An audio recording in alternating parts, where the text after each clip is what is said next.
હવામાન વિભાગે 18 થી 22 માર્ચ સુધી રાજ્યમાં માવઠાની આગાહી કરી છે, ત્યારે રાજકોટનું બીડી માર્કેટિંગ યાર્ડ સતર્ક બન્યું। ખેડૂતોની મહેનતનો પાક પલળી ન જાય તે માટે મોટું નુકસાન ન થાય તે હેતુથી યાર્ડ સત્તાધીશોએ કેટલીક જણસીઓની આવક બંધ કરવાનો મહત્વનો નિર્ણય લીધો છે।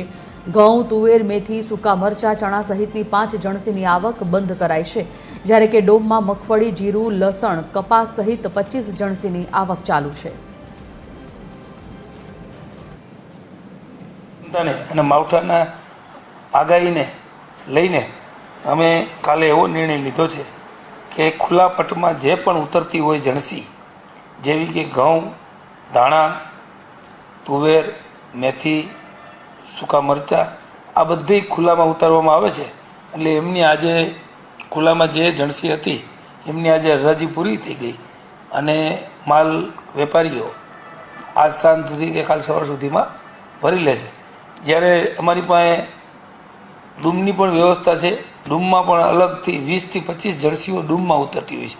મગફળી, જીરું, રાય, રાયડો, લસણ, આવી અનેક વસ્તુઓ અમે ડૂમમાં ઉતારી છે। એટલે ડૂમમાં ઉતરતી જણસીઓની આવક ચાલુ રાખવામાં આવી છે।